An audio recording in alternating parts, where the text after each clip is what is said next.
दोस्तों नमस्कार। एक विषय जो बार बार ग्रंथों में, विभिन्न प्रार्थनाओं में, मंत्रों में आता है वह यह है कि अमुक मंत्र को बिना जानने वाले के द्वारा यदि किया जाता है तो उसका विनाश होगा। कहीं लिखा है कि योगिनियाँ ऐसे व्यक्ति के रक्त का पान करेंगी और इसी का लाभ उठाते हुए, इसी के तहत षड्यंत्र करते हुए बहुत से व्यक्तियों द्वारा अन्यों को किसी साधना को करने से, किसी प्रार्थना को करने से रोक दिया जाता है। जैसे कि ईश्वर की प्रार्थना करने के लिए, माँ भगवती की प्रार्थना करने के लिए किसी विशेष योग्यता की आवश्यकता है, ज्ञान संबंधी। आचरण की तो आवश्यकता है, इसमें तो संदेह नहीं। और आचरण भी कैसा क्यों ना हो, जब माँ ने किसी को बुला लिया तभी तो वह उसके दर तक आ पाएगा। खैर, मूल विषय पर आते हैं। तो ये कहा जाता है कि इसको न जानकर जपने वाले किसी भी स्रोत को, किसी भी मंत्र को, व्यक्ति को हानि होगी और ईश्वर उसे दंड देंगे आदि इत्यादि। मेरा इसमें मत यह है कि माँ अपने बच्चे को कई बार डांटती है कि आज तो मैं तेरे प्राण ही ले लूँगी, तू मेरी बात को मान जा, नहीं तो बस तुझे आज जान से मार दूँगी। केवल भय पैदा करने के लिए, एक ऐसा भय जिसमें कि उस बालक की भलाई छिपी हुई है। कदापि भी माँ अपने बच्चे के प्राण नहीं लेती ऐसे किसी कारण से जो कि बच्चे को पता ही ना हो, और किसी भी कारण से नहीं लेती माँ तो साहब, तो वो माँ तो सब माँओं की माँ है। उसके लिए ऐसे शब्दों का प्रयोग जो किया गया ऋषियों द्वारा, वो इसलिए किया गया कि जब आप कोई स्तोत्र करें, जब आप कोई प्रार्थना करें, जब आप कोई मंत्र पाठ करें तो थोड़ा गंभीरता का परिचय दें, उस मंत्र के अर्थ को, उस मंत्र के भावार्थ को भी समझें। क्योंकि कई बार शब्द कुछ कह रहे होते हैं और भावार्थ कुछ और होता है। श्री रामचरितमानस जी की चौपाई, जिसका कि वर्षों वर्ष गलत ढंग से व्याख्या करते हुए समाज को बांटने के प्रयोग में लाया गया। ढोल गंवार शूद्र पशु नारी सकल ताड़ना के अधिकारी।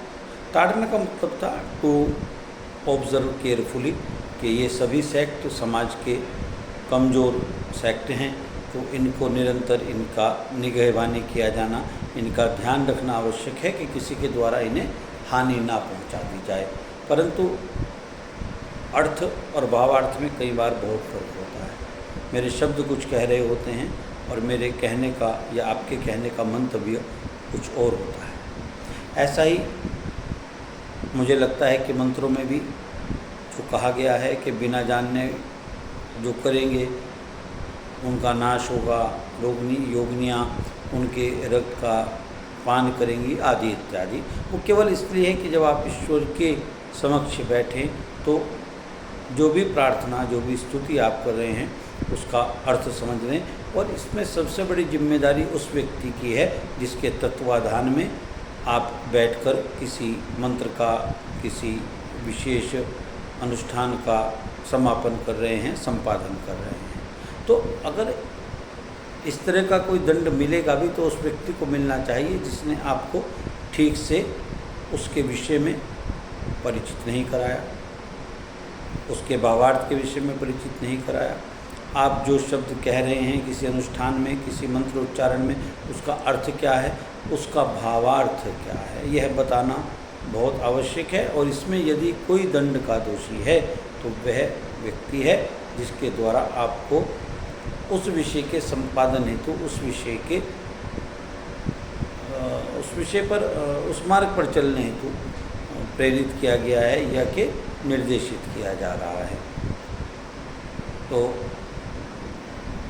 इस बात को कहने का क्या अर्थ है, इस विषय को कहने का क्या अर्थ है, मुझे सच कहूँ तो उसकी बारे में सही नहीं मैं कह सकता, पर कई दिनों से ये प्रश्न मेरे मन में था और मैं इसको किसी भी तरह से नहीं स्वीकार पा रहा था कि ना जानने पर करने वाले को माँ या मातृशक्ति दंड देंगी। बिल्कुल दंड नहीं देंगी। आप अबोध हैं, बस अबोध हों। हाँ, यह ध्यान रखना आवश्यक है, आप अबोध हों। जानबूझकर जो गलत करते हैं उनके लिए तो दंड व्यवस्था दंड की व्यवस्था होनी ही चाहिए। तो यदि आप अबोध हैं, आपको नहीं पता, आपको जैसा किसी के द्वारा बताया गया है आप वैसा ही करते जाएं और निश्चित रूप से फल प्राप्त होगा, क्योंकि शब्द ही तो ब्रह्म है। और जब भी आपको लगे कि आपको अर्थ जानना चाहिए, जब भी आपको लगे कि आपको उसका भावार्थ जानना चाहिए, उसी क्षण अपनी प्रक्रिया को रोक दें और जो आपके मन में प्रश्न उठा है अर्थ भावार्थ जानने का, तब उसके विषय में पहले मनन करें, अध्ययन करें। वैसे यह जिम्मेदारी मैं पुनः दोहरा रहा हूँ उन्हीं व्यक्तियों की है जिनके द्वारा या जिसके भी द्वारा आपको किसी तरह के मंत्र उच्चारण के लिए, किसी तरह के स्तोत्र आदि के, किसी चालीसा आदि के लिए यदि आप कोई अनुष्ठान कर रहे हैं, उसके लिए आपको प्रेरित किया गया है, आपको अनुदेशित किया गया है, तो यह उन्हीं की जिम्मेदारी बनती है कि वह आपको बताएं। जैसे यज्ञ करते समय स्वाहा शब्द का उच्चारण किया जाता है, तो यज्ञ कराने वाले व्यक्ति का जिम्मेदारी है कि वह आपको बताए कि स्वाहा शब्द का उच्चारण क्यों किया जाता है, स्वाहा शब्द का महत्व क्या है, और बिना स्वाहा शब्द का उच्चारण किए गए दी गई कोई भी आहुति निष्फल हो जाने की क्या मान्यता है, इसके पीछे क्या आधार है। आप लोग सुख से रहें, आपके सभी शुभ संकल्प पूर्ण हों, न केवल आपके वरन आपके सभी शुभ चिंतकों के शुभ संकल्प पूर्ण हों। ऐसी कोटिशः प्रार्थनाएं, ऐसी मंगल कामनाएं आप समाज हित के कार्य करते रहें। इसी प्रार्थना के साथ आज के विषय को विराम, पुनः आपसे मुलाकात होगी। तब तक के लिए राम राम, जय हिंद, जय भारत।